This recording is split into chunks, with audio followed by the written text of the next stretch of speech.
Assalamualaikum warahmatullahi wabarakatuh. Selamat pagi. Bagaimana kabarnya hari ini? Semoga dalam keadaan sehat semua ya. Baik, pada kesempatan kali ini Bapak akan membahas mengenai mata pelajaran informatika ya. Di mana mata pelajaran ini adalah pengganti dari mata pelajaran prakarya. Nah, di awal ini Bapak akan sedikit menginfokan mengenai KKM dan juga apa saja yang akan kita bahas selama 1 tahun ini tentang belajar informatika ya. Untuk KKM informatika sendiri yaitu 73. Tapi diusahakan kalian harus mendapatkan nilai 80 agar tidak di remedial. Nah, untuk pembelajaran informatika ini terdiri dari 6 bab ya selama 1 tahun atau 2 semester. Jadi nanti setiap semester kemungkinan dibagi menjadi 3 bab. Di bab pertama kita akan mempelajari pembahasan menggunakan fitur lanjutan browser dan membuat blog. Bab kedua ada sistem komputer, bab 3 bekerja dengan data dan model komputasi, bab 4 bekerja dengan subprogram, bab 5 membagikan data dan informasi, bab 6 berpikir komputasional dan penerapan lintas bidang. Nah, kalian bisa lihat di buku ya. Jika belum punya bukunya bisa mengambil di sekolah ya, karena buku informatika sudah tersedia. Nah, baik, pertama kita akan membahas bab 1 yaitu fitur lanjut browser ya. Dan tujuan pembelajaran pada kesempatan kali ini yaitu pertama mengenal, memahami dan menggunakan fitur browser untuk pencarian cepat. Kedua, mengatur browser untuk dapat melakukan pencarian di website yang dipilih. Ketiga, melakukan pengaturan history dan memanfaatkannya ketika menjelajahi internet. Keempat, menggunakan fitur incognito mode ketika menjelajahi internet. Baik, di sini ada penjelasan mengenai browser ya. Apa itu browser? Browser adalah media penjelajah.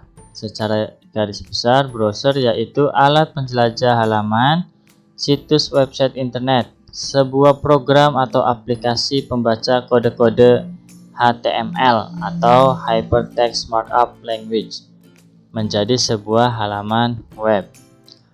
Web browser atau peramban web dapat mengidentifikasi sumber informasi dengan pengidentifikasian sumber seragam, yaitu berapa halaman website, video, gambar, atau jenis konten lainnya. Ada banyak browser yang dapat digunakan, diantaranya ada Google Chrome, Mozilla Firefox, Opera, Microsoft Edge atau Chromium, Microsoft Internet Explorer, dan ada Apple Safari, dan juga masih banyak lain-lainnya ya. Namun yang kita kenal ini atau yang terbesar yang ada di dunia ini ada 6 ya yang biasa digunakan. Namun di Indonesia sendiri biasanya kita banyak menggunakan Google Chrome ya, karena fitur-fiturnya yang sederhana dan mudah dipahami. Nah, kapan Chrome diluncurkan? Chrome adalah salah satu produk dari perusahaan Google. Diluncurkan pada tanggal 2 September tahun 2008 ya. Nah, ini tolong diingat tanggal diluncurkannya Chrome ya. Kemudian kita lanjut ke pembahasan pertama, fitur lanjut browser. Nah, di sini ada gambar tampilan awal dari Google Chrome ya. Nah, ini di sebelah juga ada logonya ya. Biasa kalian lihat. Yang pertama ada fitur lanjutan untuk melakukan pencarian. Namanya Omnibox. Omnibox adalah bagian dari jendela Chrome yang digunakan untuk memasukkan atau menampilkan alamat website. Kemudian kedua ada pencarian cepat.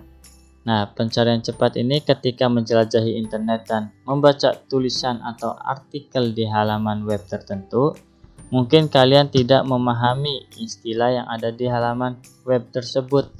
Maka kalian dapat melakukan pencarian cepat dengan menggunakan kata kunci tersebut.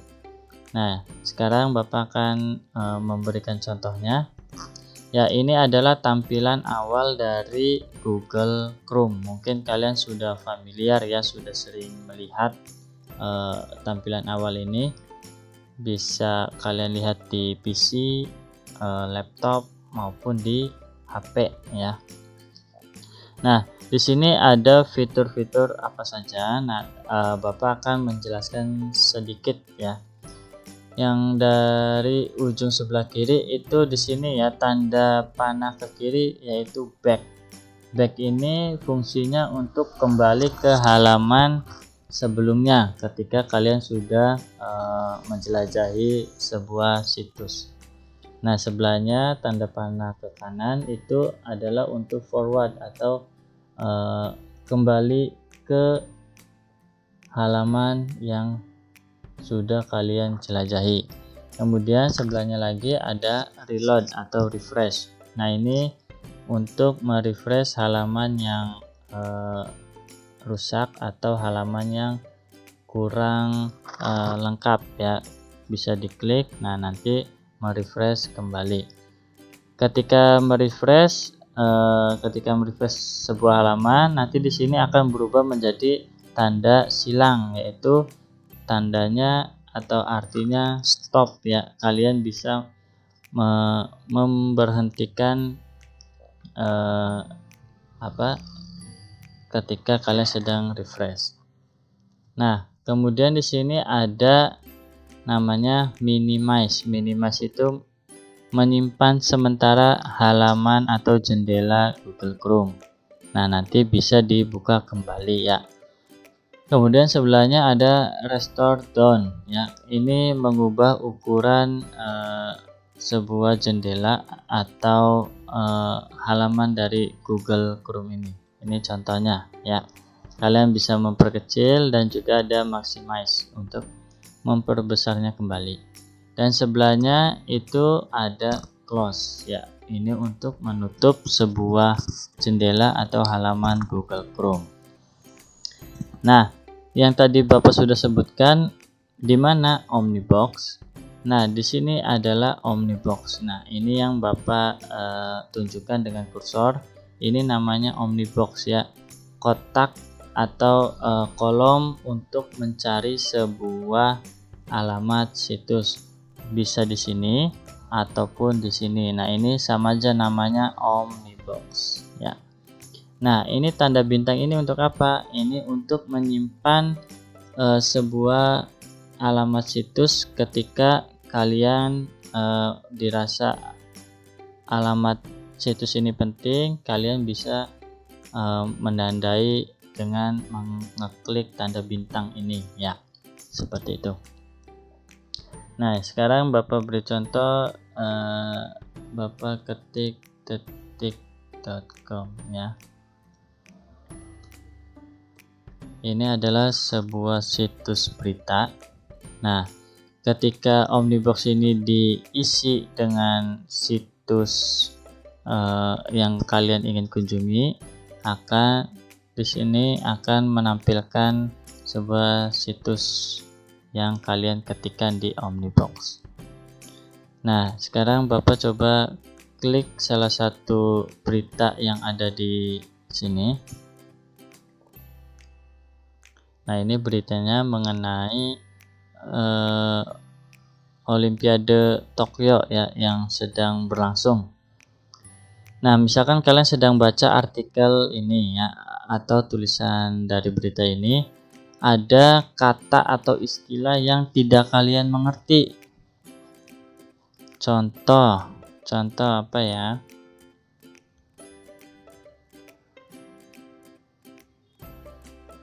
contoh. Nah, ini kata merevisi.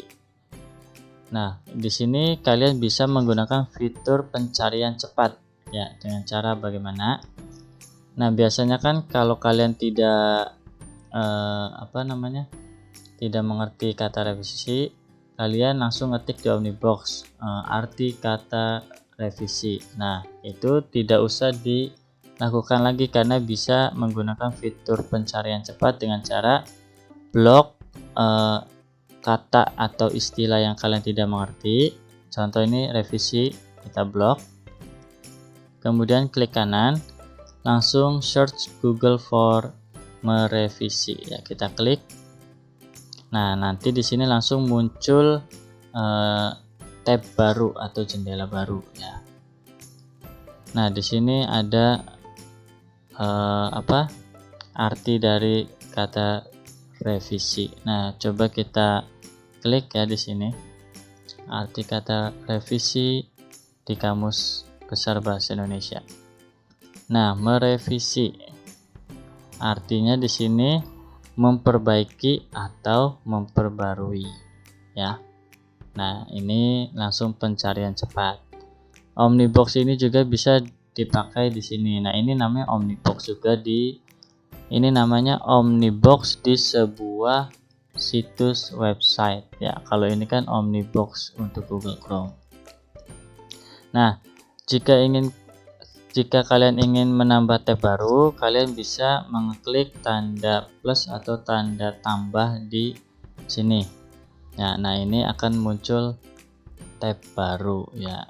Kalian mau pakai 4 tab, tinggal klik lagi ya, seperti ini. Nah, selain Omnibox dan juga peluncuran cepat dari kata atau istilah yang tidak kalian mengerti, Omnibox ini bisa juga dapat digunakan untuk melakukan perhitungan, menentukan nilai tukar mata uang atau konversi satuan pengukuran, menampilkan rumus-rumus matematika dan sebagainya ya. Di sini Bapak akan memberikan contoh. Misalkan 25 dikali 25. Hasilnya tinggal kalian enter. Nah, di sini langsung keluar hasilnya 625 ya. Di sini. Atau juga bisa kalian misalkan 5 juta rupiah berapa dolar Amerika ya. Tinggal di sini tulis 5 juta berapa? 06 ya rupiah tuh ya ke misalkan Amerika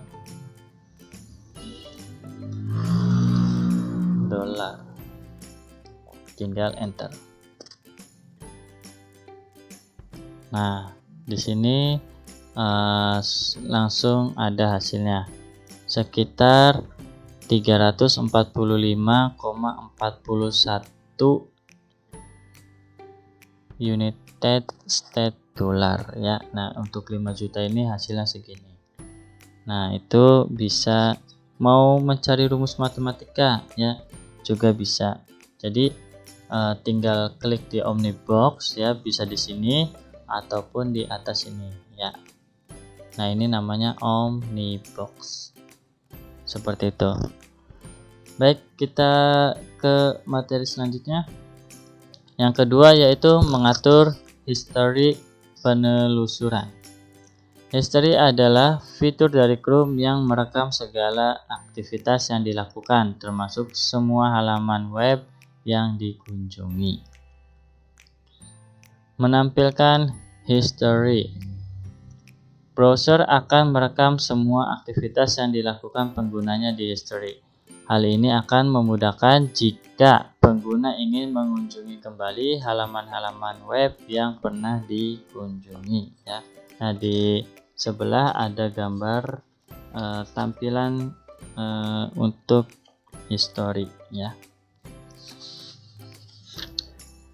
Kemudian yang B, ada cara menghapus history. Menghapus history penelusuran juga perlu dilakukan jika kalian menjelajahi internet menggunakan PC atau laptop atau HP orang lain ya.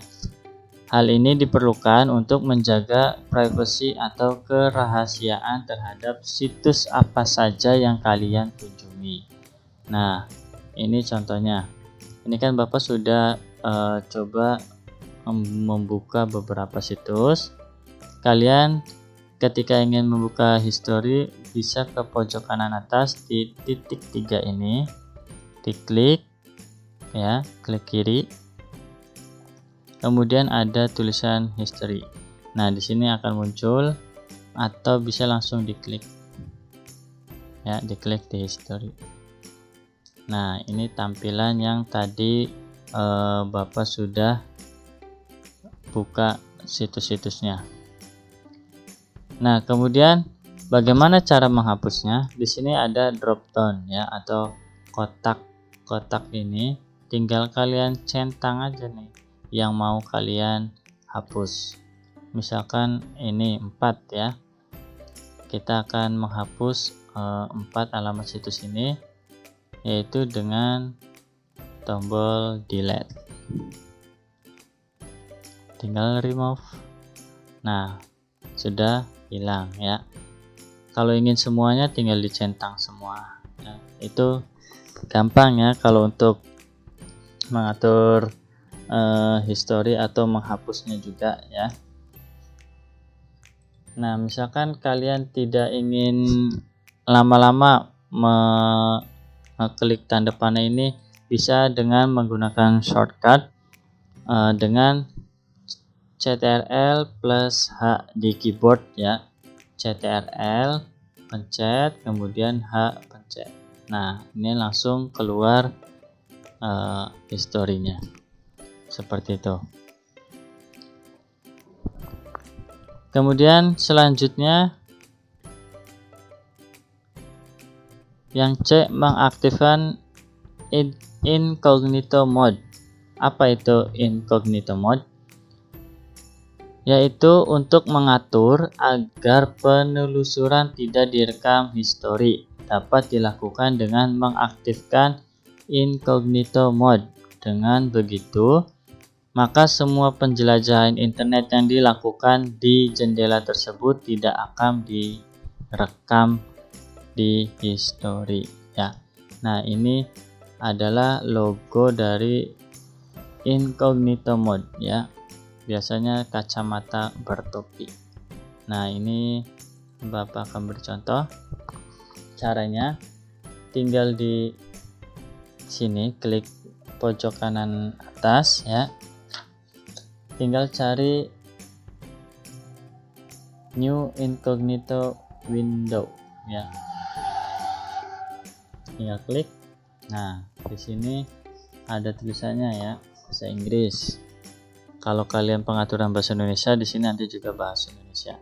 Nah, di sini tinggal kalian klik contohnya resep jagung cup. Nah, di sini muncul ya, sama saja, hanya bedanya tampilannya itu tampilan jendelanya berwarna hitam. Nah, di sini berwarna hitam ya, dan di sini ada lambang incognito. Nah, ini tandanya apapun alamat situs yang kalian buka tidak akan terekam di history ya. Tidak akan terekam di history. Dan di sini juga kalian bisa lihat tidak ada kata history ya. Jadi tidak akan terekam. Nah, bagaimana Pak cara kembali seperti semulanya? Tinggal kalian klik ini lagi ya, close incognito.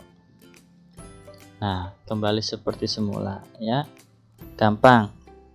Kalau mau langsung pakai shortcutnya lewat keyboard, kalian bisa tekan CTRL Shift plus N ya. Ini Bapak kasih contoh,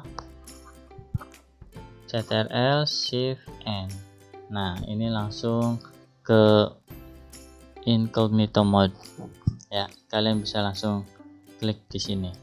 Misalkan kalian mau cari apa, malu pakai HP temen biar tidak direkam di history, pakai ini ya. Misalkan kalian mau cari apa ya, build Kagura contoh. Nah, di sini nanti ada, misalkan kalian nggak mau nih ketahuan sama temen, kalian buka situs ini. Nah, nanti di PC atau di HP teman kalian tidak akan terekam ya, seperti itu. Nah, nanti langsung klik ini lagi, close, seperti itu. Oke, baik, pada pertemuan kali ini mungkin sampai di sini dulu. Nanti di pertemuan selanjutnya kita akan membahas atau melanjutkan setelah ini ya. Kalian nanti misalkan bukunya sudah diambil bisa baca-baca lagi. Kita berhenti di halaman 11 ya. Nah, jika ada pertanyaan silakan tulis pertanyaan di kolom komentar Google Classroom atau di grup WhatsApp juga boleh. Nah, nanti ada poin keaktifan bagi yang mengajukan pertanyaan ya. Baik, segitu saja untuk kesempatan pada pembelajaran kali ini. Kurang lebihnya Bapak mohon maaf. Wassalamualaikum warahmatullahi wabarakatuh.